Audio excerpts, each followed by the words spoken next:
Cricket की दुनिया यानी गेम ऑफ क्रिकेट में आपका स्वागत है।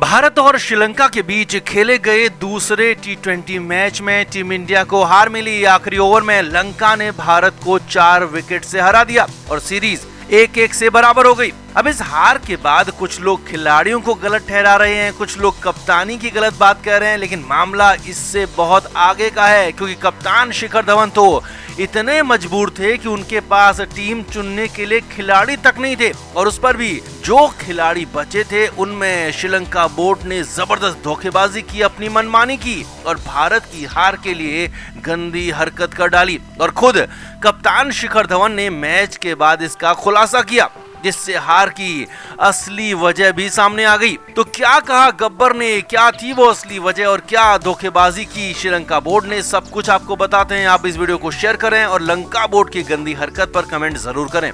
तो टीम इंडिया को दूसरे टी20 मैच से पहले तब बड़ा झटका लगा था जब कुणाल पांड्या कोविड पॉजिटिव हो गए थे और इसीलिए मैच को भी मंगलवार से खिसका कर बुधवार किया गया।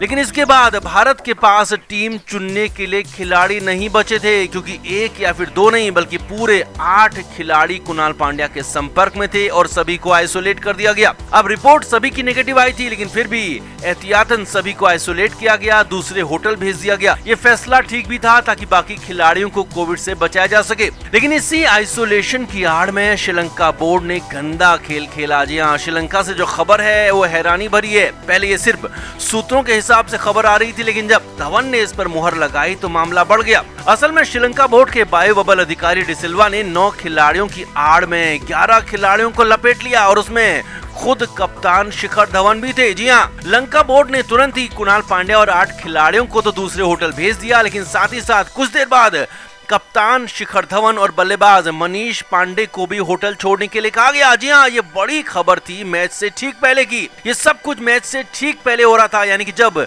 मैच की तैयारी होनी चाहिए थी, जब खिलाड़ियों को मैदान में होना चाहिए था, तब लंका बोर्ड भारत की टीम को कम करने में जुटा हुआ था। लंका बोर्ड के अधिकारी का कहना था कि 8 खिलाड़ी तो कुणाल के सीधे संपर्क में हैं, लिहाजा वो तो मैदान में बिल्कुल नहीं जाएंगे और साथ ही साथ शिखर धवन और मनीष पांडे भी किसी अन्य के जरिए कुणाल के संपर्क में आए थे, लिहाजा वो भी मैदान में नहीं जाएंगे, आइसोलेशन में जाएंगे दूसरे होटल।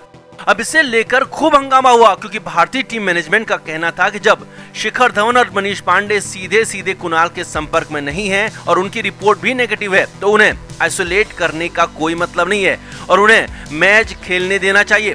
लेकिन लंका बोर्ड नहीं माना, अड़ा रहा और दोनों को दूसरे होटल भेजने की बात कहता रहा। अब अंत में कप्तान शिखर धवन पर बात बन गई, लेकिन फिर भी मनीष पांडे को फाइनली दूसरे होटल भेज दिया गया, आइसोलेशन में भेज दिया गया और टीम इंडिया का एक बल्लेबाज आखिरी वक्त पर कम कर दिया गया। अब इसका नतीजा ये हुआ कि भारत सिर्फ 5 ही बल्लेबाजों के साथ खेला और छठे बल्लेबाज के तौर पर नवदीप सैनी थे क्योंकि सैनी ने एक भी ओवर बॉलिंग नहीं की और हो सकता है जट जी गब्बर ने उसी गुस्से में नवदीप सैनी से बॉलिंग नहीं कराई क्योंकि मनीष पांडे को श्रीलंकाई बोर्ड ने जबरदस्ती टीम से बाहर करवाया था।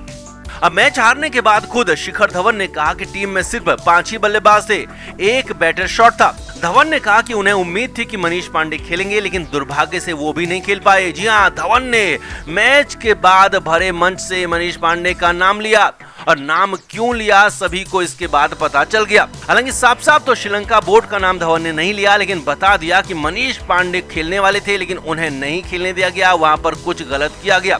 अब इसका नतीजा ये हुआ कि टीम इंडिया शुरू से ही दबकर खेल रही थी क्योंकि बल्लेबाज पूरे नहीं थे, खिलाड़ी आउट होते तो निचले क्रम पर और मुश्किल हो जाती और इसी वजह से भारत का बड़ा स्कोर भी नहीं बन पाया। और जब बॉलिंग की बारी आई तो गब्बर ने इसी गुस्से में नवदीप सैनी से बॉलिंग तक नहीं कराई और अपना विरोध भी जता दिया।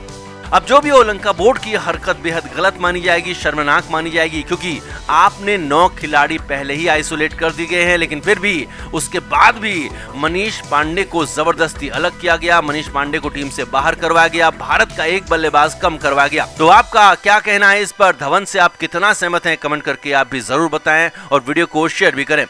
तो 3 दिन के प्रैक्टिस मैच में टीम इंडिया ने ठीक ठाक खेल दिखाया। हालांकि कप्तान विराट कोहली और उपकप्तान अजिंक्य रहाणे मैच नहीं खेल पाए क्योंकि दोनों ही इस हालत में नहीं थे कि मैच खेल पाएं और इसीलिए हिटमैन को इस अभ्यास मैच में कप्तानी दी गई। अब इंग्लैंड से ही बड़ी खबर यह है कि रोहित शर्मा टेस्ट मैच में भी कप्तानी करने जा रहे हैं और ये करीब करीब फाइनल हो चुका है कि 4 अगस्त को इंग्लैंड के खिलाफ शुरू होने वाले पहले टेस्ट मैच में भारतीय टीम रोहित शर्मा की कप्तानी में खेलने उतरेगी।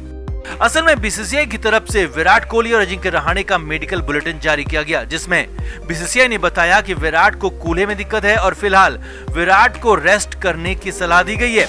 यही नहीं, विराट कोहली को 2 हफ्ते का आराम कहा गया है, यानी कि विराट 2 से 3 अगस्त तक अभी आराम ही करेंगे, ये तो कंफर्म हो चुका है। और यही नहीं, इसके बाद भी विराट पूरी तरह से फिट होंगे ये साफ नहीं है और इसीलिए विराट कोहली का पहला टेस्ट मैच खेलना लगभग मुश्किल है। और अब विराट की गैर मौजूदगी में रहाणे ने ही ऑस्ट्रेलिया टूर में कप्तानी की थी और टीम इंडिया को ऐतिहासिक जीत भी दिलाई थी, लेकिन यहाँ तो रहाणे खुद मुश्किलों में आ गए हैं।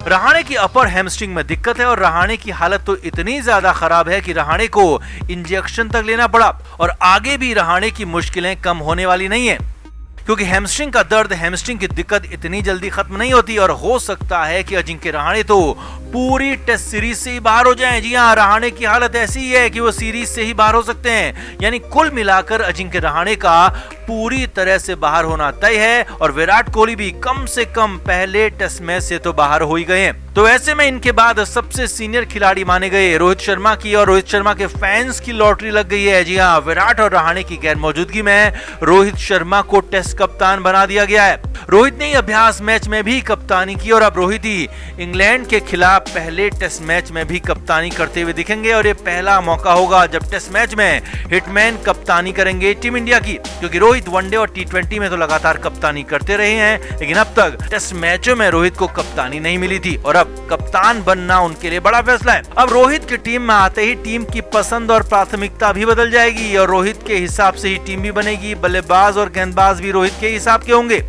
हालांकि शुभमान गिल, विराट, रहाणे के चोटिल होने के बाद टीम इंडिया के लिए मजबूरी वाली कंडीशन बन चुकी है क्योंकि अब इतने ज्यादा बल्लेबाज बचे ही नहीं है कि बहुत ज्यादा कुछ सोचना पड़े। लिहाजा रोहित शर्मा और मयंक अग्रवाल ओपन करेंगे, ये पक्का है और वहीं तीसरे नंबर पर चेतेश्वर पुजारा खेलने आएंगे, ये भी पक्का है। जबकि चौथे नंबर पर विराट कोहली की जगह पर हनुमा विहारी खेलने आएंगे जो कि स्पिन गेंदबाजी भी करेंगे।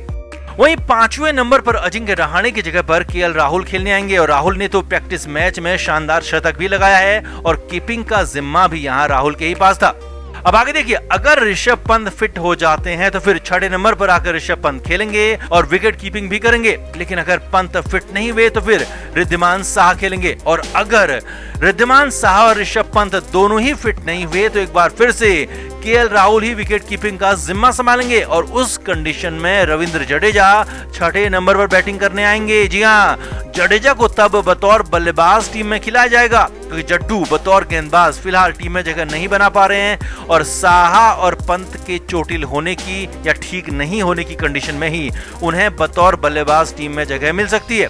क्रिकेट के हर नए अपडेट के लिए गेम ऑफ क्रिकेट को सब्सक्राइब करें और उसके बाद बेल आइकन को प्रेस करना ना भूलें ताकि सिर्फ आपको मिले गेम ऑफ क्रिकेट की हर खबर सबसे पहले।